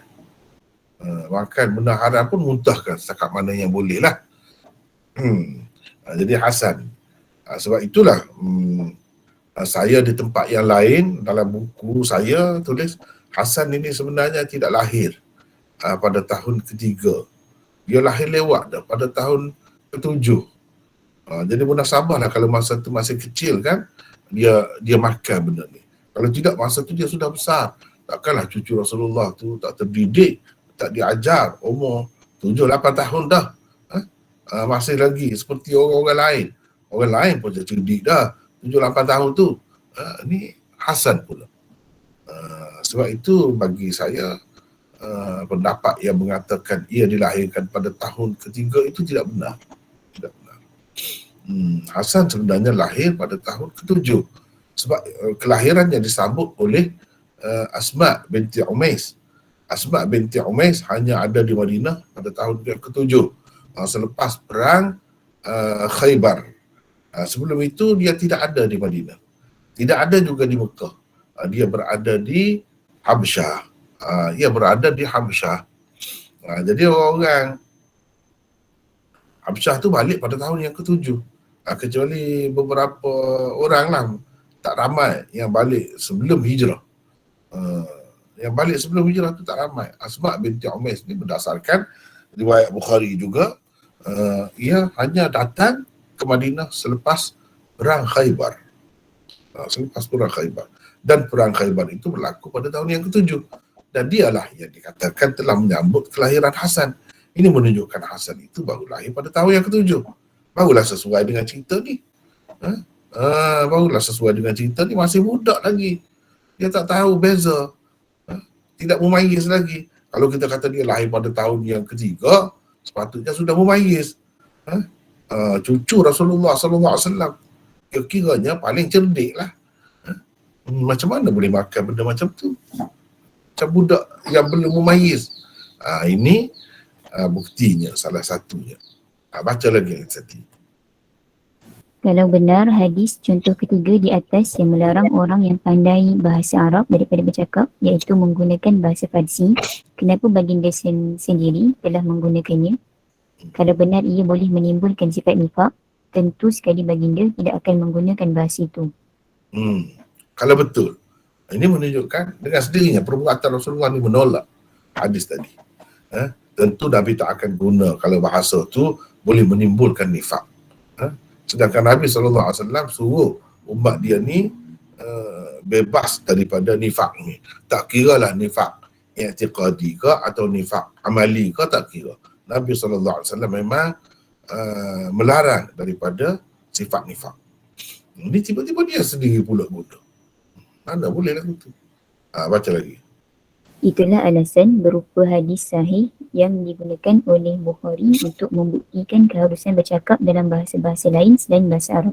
Keenam, Jadi bahasa lain selain bahasa Arab tu, dalam tajuk bab Imam Bukhari disebut ar-ratana. Bab man takallama bil farisiyah war-ratana. Man takallama bil ratana. Maknanya dengan bahasa selain Arab. Termasuk Farsi juga. Tapi oleh kerana bahasa Farsi itu digunakan lebih nyata, sebab itulah disebut Farsiyah. Dan ratanah tu bahasa-bahasa lain memang boleh. Ni lagi bukti ni. Baca lagi. yang keenam, Nabi SAW bahkan telah menyuruh Zaid bin Sabit belajar membaca dan menulis bahasa bukan Arab, iaitu bahasa Ibrani dan Syriani, untuk tujuan berdakwah kepada bangsa-bangsa yang menggunakan bahasa selain Arab. Jadi bahasa apa yang dia belajar? Bahasa Ibrani. Dan dalam, kalau kita tengok dalam ni lah yang saya sebut Siyar A'lamin Nubala dan lain-lain, banyak dalam kitab-kitab lain pun sebut, dia belajar ni setengah bulan, 15 hari saja. Bayangkan cerdiknya sahabat Nabi ni. Dan Nabi suruh. Lepas tu surat daripada raja-raja, pembesar-pembesar yang menggunakan bahasa Ibrani tu, dialah yang baca kepada Nabi. Kalau dia nak balas, nak tulis surat, dia yang tulis dalam bahasa Ibrani. Maknanya sampai dapat membaca dan menulis dengan baik. Menjadi penulis Nabi SAW dalam surat-surat Nabi. Ini penting. Dia mesti orang yang dapat menguasai betul, kalau tidak boleh tersalah. Dan Nabi tanya pula selepas itu, kamu boleh bahasa Syriani? Dia kata tak boleh. Nabi suruh belajar. Dan dia belajar pun tak lama. Sekejap. Ini menunjukkan hebat. Kemampuan dia tu, IQ dia tu tinggi. Memang kuat ingatannya. Zaid bin Thabit. Dan Zaid bin Thabit itu sangat alim. Sehingga Nabi SAW kata kalau dalam ilmu faraid yang paling hebat ialah Zaid. Dan ilmu faraid itu perlu kuat matematik apa semua tu. Jadi ini menunjukkan Nabi SAW menggalakkan umat dia ni belajar bahasa-bahasa lain. Terutama yang kuat ingatan, yang mudah nak menguasai bahasa orang tu lagi bagus lah. Belajar. Ini buktinya dia suruh Zaid belajar membaca dan menulis. Jadi bahasa Ibrani, bahasa Syriani ni dapat kita lihat di dalam Siyar A'lamin Nubala. Baca lagi Izzati. Ketujuh, Imam Abu Tahir Muhammad bin Ya'qub Al-Fayruzabadi di dalam risalahnya berkata, bab larangan bercakap bahasa Farsi, tidak ada satu pun hadis sabit tentangnya. Ni kitab dia ni hanya mengumpulkan, dia tidak hadis, dia kumpulkan bab-bab. Ini sama dengan kitab kita ni lah, 99 usul. Tapi dia tidak detail begini. Dia hanya sebut dalam bab ni. Misalnya bab bahasa ni dihina, dicerca, disebutkan sebagai tidak baiklah bahasa ahli neraka dan sebagainya. Tidak ada satu pun yang saya gitu saja. Dia ringkas. Dia ringkas sangat kitab ni. Tetapi dia mendapat sambutan yang sangat baik. Sebab apa orang boleh tahu? Berhubung dengan perkara ni, ada ke tidak hadis yang sahih? Satu pun ada. Kalau tak ada, dia masukkan. Risalah dia tu. Bab larangan bercakap bahasa Farsi, tidak ada satu pun hadis sabit. Mana hadis sabit ni mana hadis yang sahih ke, hasan ke, yang boleh dipertanggungjawabkan, tak ada satu pun. Hadis yang sabit tentangnya. Kalau ada pun yang macam tadilah, yang bercanggah dengan Al-Quran dan sunnah Nabi SAW. Dan itu tentu sekali kita tak boleh pakailah. Kita tak boleh terima. Seperti saya sebut tadi, bahasa Farsi ni bahasa yang sangat maju. Bahasa yang sangat maju, cumanya setelah dia tu terpengaruh dengan fahaman Syiah yang salah tu, dia jadi mundur lah. Dia tidak lagi jadi bahasa rujukan dalam agama. bahasa rujukan dalam agama ni yang sebelum itu. Ketika ulama-ulama, pengkaji ahli sunnah seperti Syah Waliullah tulis dalam bahasa Farsi. Syah Waliullah semua tulisan dia selain Arab, Farsi. Dia tak ada tulis dalam bahasa Urdu. Bahasa Urdu pada ketika itu belum lagi popular di India. Dia guna bahasa Farsi. Dan banyaklah kitab-kitab lain. Syah Waliullah juga menulis terjemahan Al-Quran dalam bahasa Farsi. Kan banyak jasa tu bahasa Farsi tu. Sebab itulah hampir-hampir semua ulama di India, di Pakistan dia tahu bahasa Farsi. Sama ada sedikit atau banyak, itu ya bezanya, tapi dia tahu bahasa Farsi. Sebab itu kalau kita baca kitab-kitab hadis karangan ulama-ulama sana, selalu akan ada di sana sini itu dia masukkan Farsi. Bagi orang yang tahu bahasa Arab saja di situ, dia akan mengalami kesukaran lah. Sebab itu kita yang belajar di sana memang ditekankan supaya belajar bahasa Farsi selain daripada bahasa Urdu. Kalau sekarang ni bahasa Urdu dah ke depan lagi, lebih baik lagi daripada bahasa Farsi dari segi rujukan agama. Jadi kalau ada dalam hadis-hadis ni, sebab masa tu popular bahasa Urdu tak ada sebut, sebab bahasa Urdu ni belum ada lagi, tak wujud lagi bahasa Urdu. Bahasa Urdu bahasa yang baru. Sedangkan bahasa Farsi ni sudah ada sebelum Nabi SAW lagi sudah ada dia. Dan dia satu bangsa yang bertamadun. Bangsa yang bertamadun. Menggunakan bahasa itulah. Kemudian bahasa itu jadi banyak pecahan pula seperti bahasa Dari yang digunakan di Afghanistan dan beberapa lagi yang lain. Dia pecahan bahasa ni lah sebenarnya. Tidak ada satu pun hadis sabit maknanya yang sahih, yang boleh dipertanggungjawabkan, atau yang hasan, tak ada. Yang ada dhaif. Dhaifnya pula dhaif teruk, dhaif sangat. Antaranya seperti yang kita telah kemukakan di atas ini. Itulah sebahagian daripada perbincangan tentang usul ke-49. Hanya setakat itulah dulu untuk kali ini. Kita pergi kepada usul 50 pula selepas ni ya. Setakat itu dulu. Maulana, Ya. saya Warslan daripada Kota Terengganu. Saya nak tanya satu soalan, sama ada cerita ataupun kata sahabat, pastilah kisah seorang pelacur yang beri minum pada anjing dan masuk syurga. Itu asal sahabat ataupun hadis tu? Itu hadis, memang hadis. Itu memang hadis Nabi. Dalam Bukhari pun ada. Dalam hadis Bukhari, sahih. memang hadis sahih. Maknanya untuk masuk syurga tu kadang-kadang tak nanti benda besar mana lah pada pandangan kita. Kita menolong binatang yang dianggap hina seperti itu, yang dalam Quran pun sebut sebagai contoh hina, yang hina. Itu pun Allah SWT berkenan kepada orang yang buat baik, orang yang ada belas kasihan di dalam hatinya. Dengan sebab itu dia masuk syurga. Dan Nabi SAW cerita begitu. Cerita berlaku di zaman sebelum Nabi, tetapi Nabi cerita. Betul, itu cerita tu. Kita pun kena adalah sebanyak mungkin sifat yang baik seperti itu. Assalamualaikum Ustaz. Waalaikumsalam. Ini Miftah. Saya Harun Rashid dari Sendakan. Harun Ar-Rashid Oh iya. Silakan. Dari Sendakan. Ustaz, ana ada persoalan mengenai tentang hadis ahad. Sekarang nih ada sebagian pertikaian tuh yang mengatakan bahwa hadis ahad itu tidak boleh dijadikan sebagai sandaran akidah, tapi ada pula yang mengatakan bahwa hadis ahad itu boleh dijadikan hujah dalam akidah. Yang ini kena anda pun bukan belajar dalam bidang hadis, cuma kemuskilan ini kadang-kadang anda lihat sampai berlaku pertelingkahan sampai menyesatkan, kafir mengkafirkan. Bagaimana cara diatasi, Ustaz?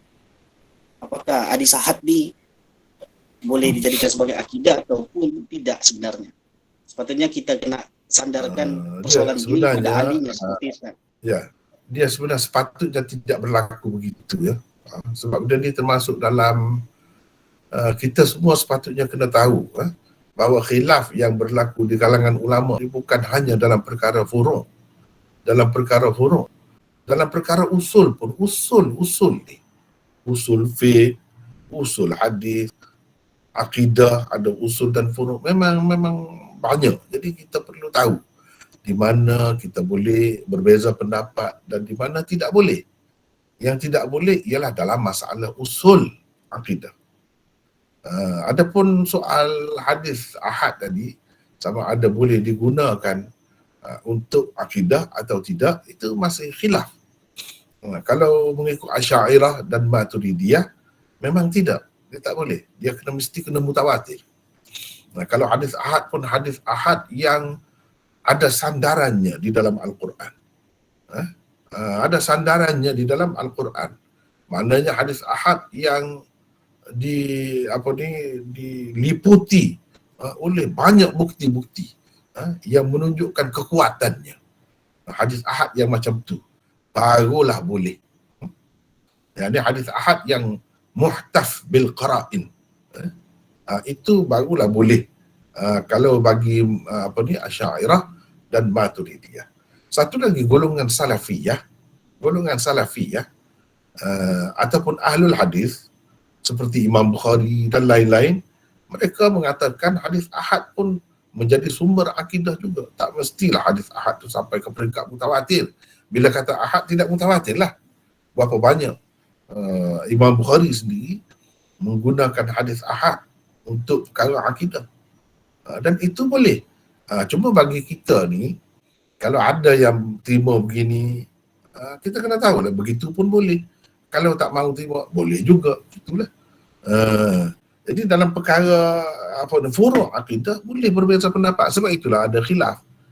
Misalnya Asy'ariyah mengatakan Allah ni bercakap. Bercakap Allah ni tidak berhuruf, tidak bersuara. Dia kata begitu. Tapi kalau Imam Bukhari tidak. Imam Bukhari kata bersuara. Kalam Allah itu bersuara. Dalam Bukhari ini sendiri dia sebut bersuara. Itu kan ada khilaf. Tapi yang membuktikan Allah itu kalamnya bersuara hanya terdapat di dalam hadis ahad. Dengan sebab itu ada khilaf. Dan ada khilaf dalam perkara ini tak jadi masalah. Tak boleh mendorong kita menyesatkan satu sama lain. Maka kita kena bersikap terbuka lah. Bagi dia boleh terima. Bagi golongan ini tak boleh terima. Tak boleh terima. Dengan sebab itu dia kata tidak, Allah SWT tidak berhuruf, tidak bersuara.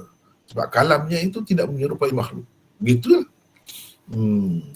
Jadi kita nak pilih yang mana, terpulanglah kepada masing-masing. Dan tak boleh sepatutnya menyesatkan, apalagi mengkafirkan satu sama lain. Itu sangat tidak patutlah berlaku. Dan saya rasa kerana maklumat yang tidak luas lah, itu menyebabkan sebahagian daripada kita jadi begitu. Kalau kita tahu ini khilaf, selesailah masalah. Apa banyak khilaf antara Maturidiyah dan Asy'ariyah pun saya hari itu dah ada dalam seminar tu bentangkan satu kertas kerja tentang perbezaan di antara aliran-aliran dalam Ahlus Sunnah ni. Perbezaan di antara Asy'ariyah dan Maturidiyah banyak.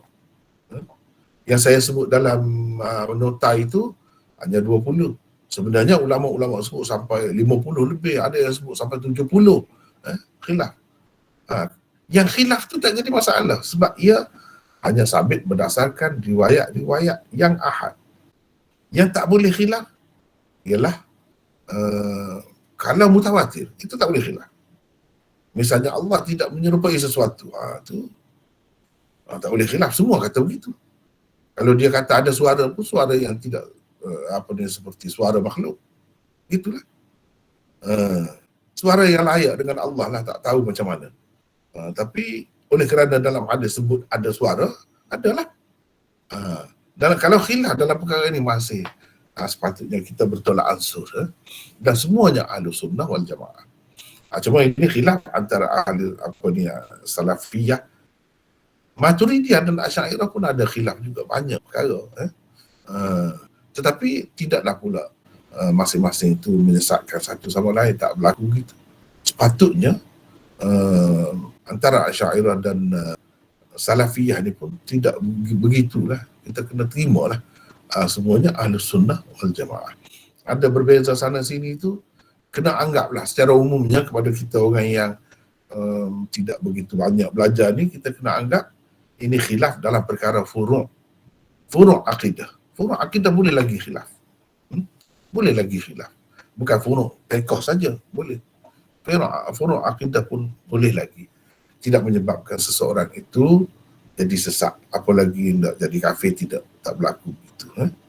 Begitulah lebih kurang yang saya dapat berikan berhubung dengan kedudukan hadis ahad dalam bab akidah. Wallahu a'lam. Assalamualaikum warahmatullahi wabarakatuh. Waalaikumsalam. Ya. Anda masih?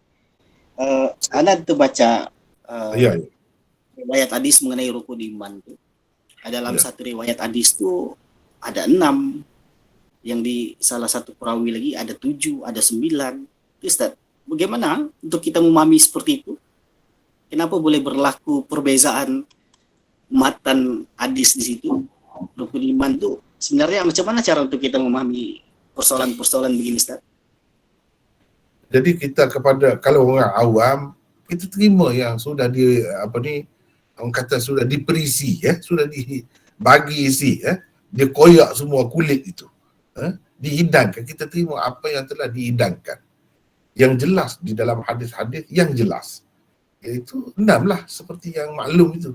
Kalau ada dalam hadis-hadis yang kurang jelas, itu kerja sebenarnya ahli ilmu. Mereka biasanya akan cuba, misalnya hadis hadis kabilah Qais itu, kabilah Qais, ada sebut macam yang saudara kita sebut tadilah, ada nampak berbeza-beza. Itu cara ulama jamak, cuba sesuaikan hadis itu. Jadi kesimpulannya dia tak lari juga daripada yang 6 itu. Kalau ada pun sebagai penekanan daripada Nabi SAW, iaitu misalnya dengan memberikan harta ghanimah, dia sebut dengan memberikan harta ghanimah sebab itu berkait dengan mereka. Yang sebenarnya asasnya yang 6 itulah juga. Dan yang 6 itu kalau diperhatikan dalam Quran disebut 5, tetapi yang ke-6 takdir itu banyak lagi di tempat-tempat lain ayat-ayatnya. Dengan sebab itu dalam hadis Jibril apa semua tu jelas. Jadi kita sebagaimana Al-Quran ada yang mutasyabihat, ada yang muhkamat, begitu juga di dalam hadis ini. Kita kena diletak di hadapan kita yang muhkamat itu. Yang muhkamat itu jelas berapa banyak, sekian banyak ada sebutkan memang 6. Itu bagi kita Ahlus Sunnah lah. Jangan kira terima takdir sebagai rukun yang ke-6. Sebaliknya dia menerima rukun yang lain pula, keadilan pula. Dia ada pula percaya kepada imamah, itu jangan kira itu. Sebab itu dah di luar daripada lingkungan ahli sunnah. Kalau ahli sunnah boleh dikatakan sepakatlah. Cuma kerana ada hadis-hadis yang tak begitu terang, jadi sehingga menganggap ini rukun iman juga, sebab disebut bersama-sama dengan rukun iman yang lain. Yang sebetulnya Nabi SAW sebut perkara-perkara itu sesuai dengan keadaan mereka. Sesuai dengan keadaan mereka. Kerana mereka itu kuat berperang ke, bila berperang akan dapat ghanimah. Itu sebab Nabi SAW sebutkan bersama. Itulah antaranya. Kita kena faham begitu. Apa yang seharusnya menjadi pegangan kita ialah yang muhkam. Hadis-hadis yang jelas, yang tak ada keliru. Dan boleh dikatakan umumnya hadis sebut begitu. Kadang yang ada sebut macam lain itu tak banyak sebenarnya. Itu tak banyak. Itu seperti saya sebut tadi, itu maksudnya. Ya. Boleh? Boleh faham? Boleh, Ustaz, boleh. InsyaAllah. Saya nak kemukakan cadangan, boleh Maulana? Silakan. Apa? Kelas kita bermula dah hampir 5-6 bulan dah rasanya. Jadi saya beri cadangan pada pelajar-pelajar semua, kita ambil satu masa yang sesuai, kita ziarah pusat pengajian Maulana, jumpa Maulana face to face, macam mana? Pelajar-pelajar semua lah. Itu kena bincang lah. Kalau ada masa sesuai, insya-Allah boleh.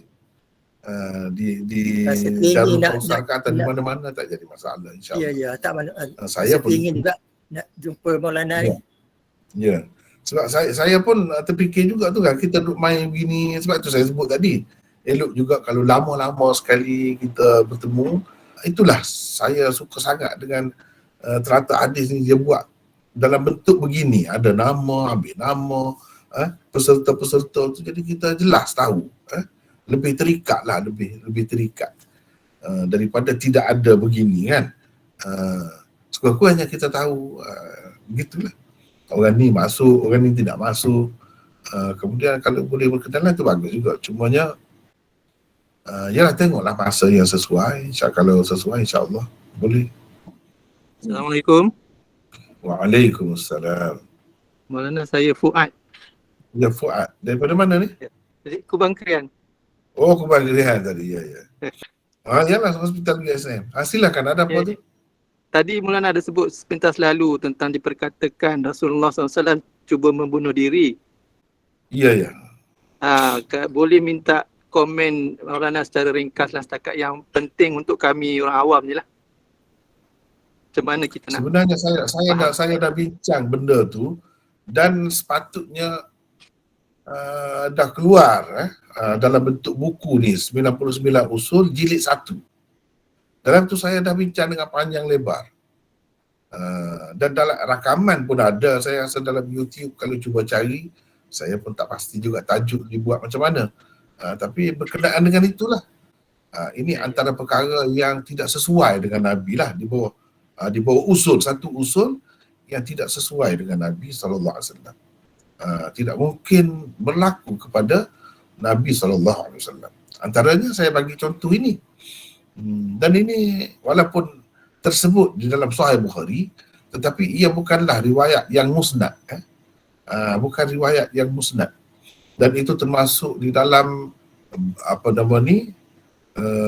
tafarrudat Imam Zuhri, ada satu riwayat daripadanya, itu sahaja. Dan para ulama hadis mengatakan bahagian itu adalah dhaif, tidak sahih. Tidak sahih. Jadi kita kena pegang begitulah. Sebab apa? Ia bercanggah dengan sekian banyak ajaran Rasulullah SAW yang lain. Kalau kita terima itu memang bahayalah, jadi modal besar kepada musuh-musuh Islam untuk mengkritik Nabi kita. Dan ia bukan ada di dalam Sahih Bukhari saja, dalam kitab-kitab lain pun ada juga, kitab-kitab sirah. Jadi dengan sebab itu kita kena berhati-hatilah dalam perkara ini. Secara ringkasnya kita katakan itu tidak sahih, tidak sahih, tak benar. Ia hanya terdapat di dalam setengah-setengah saluran riwayat saja, bukan dalam semua riwayat. Dan yang disebut itu pun sebagai pendapat Zuhri sebenarnya, pandangan dia. Itu pun bukan semua murid-muridnya yang meriwayatkan begitu, tak. Dia tak boleh buat pegangan lah sebenarnya. Itulah secara ringkasnya. Baik. Jazakallah khair. Assalamualaikum Maulana. Waalaikumsalam. Ya, siapa? Hardi. Ya, saya hari itu. Okey Maulana, saya nak tanya tentang hadis sahih yang Rasulullah pernah melarang sahabat menutup muka ketika solat. Jadi saya berpegang kuat pada hadis ni. Tapi bila saya sembahyang dekat masjid, saya tengok imam-imam sendiri pun pakai mask. So apa pendapat Maulana tentang hadis ni? Tentang isu ni lah. Terima kasih Maulana. Sama-sama. Jadi beginilah, kita pakai satu, orang yang buat begitu, yang tutup itu dalam keadaan darurat. Satu, itu kerana darurat. Satu. Yang kedua, yang dilarang tutup itu tutup semua. Kalau sebahagian daripada dahi kita kena ni tutup sini, Hidung saja tak kena, dahi kena, itu sudah tak jadi masalah, boleh. Boleh. Yang tak bolehnya tutup semua. Tutup semua tu kalau dengan rambut pun tutup, tak kena sedikit pun. Ketika sujud itu memang menghalang, memang menyebabkan jadi tak sah. Kalau selagi tidak menutup semuanya, memang boleh. Memang boleh. Jadi kita ambil salah satu daripada dua tu. Satu, kita kata darurat. Orang buat begitu pun bukan saja-saja dalam keadaan biasa tak buat. Seperti masalah senggang itulah. Renggang, apa nama nisaf itu. Itu pun dalam keadaan biasa tidak dibuat juga. Dibuat kerana darurat. Begitu juga tutup. Tutup itu pun tidak semua sebenarnya. Bukan semua, bukan sampai ke dahi. Bukan sampai ke dahi. Hanya bahagian hidung dan mulut sahaja. Satu. Yang keduanya, kita kata memang masih boleh lagi. Kalau dalam keadaan biasa pun tidak darurat pun boleh. Yang tak bolehnya kalau menghalang mana-mana bahagian muka kita daripada kena lantai, itu baru tak boleh. Kalau dapat kalau dalam mazhab Hanafi kan, kalau dalam mazhab Hanafi katakanlah dahi ni ditutup dengan serban, dia pakai serban sampai tutup ni, sampai kening ditutup, tak kena hidung saja dah sah dah. Hidung ni kena lantai, sudah sah dah bagi dia. Tapi jumhur ulama tak kata begitulah. Jumhur ulama kata dahi ni mesti kena. Dahi ni, sebahagian dahi sedikit saja pun sudah memadai dah. Itulah antara dua pendapat itulah, pilihlah yang mana nak. Sebenarnya bolehlah, boleh. Lebih-lebih lagi dalam keadaan darurat.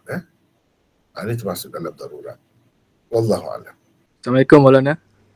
Waalaikumsalam. Siapa ni? Muhammad Abu Bakar ya. Abu Bakar daripada mana ni? Daripada Kelantan. Kelantan, Kota Baru. Kota Baru. Ya. Silakan. Ada. Maulana, berkenaan dengan nama, ada ahli keluarga ni dia nak letak nama Halah binti Khuwailid. Kalau tak silap, ibu kepada Abil As. Dan ada dalam riwayat Bukhari juga, Halah binti Khuwailid. Pada pandangan Maulana, okey ke nak letak nama anak dia Halah ni? Dan kalau okey, bahasa Rumi dia ejaan macam mana Maulana? H-A-2 lah. H-A-double-A Okay. H-A-L-A-S. H-A-A-L-A-S. Begitu. Okay. Jadi dalam riwayat tu juga ada mengatakan bahawa Siti Aisyah tu dia cemburu dengan Rasulullah sebab Rasulullah lihat Mak Halah binti Khuwailid ni serupa dengan Khadijah. Berkenaan dengan Tidaklah kerana itu, tapi kerana Rasulullah ni selalu ambil hati, ambil berat tentang orang-orang yang ada kaitan dengan Khadijah. Siapa pun yang ada kaitan, ada hubungan dengan Khadijah semasa hidupnya dahulu, Nabi SAW layan dia dengan lebih. Kerana itulah dia timbul rasa cemburu tu. Walaupun Khadijah telah meninggal dunia, gitu sebenarnya. Okey, jazakallah Maulana. Terima kasih banyak. Ya, sama-sama.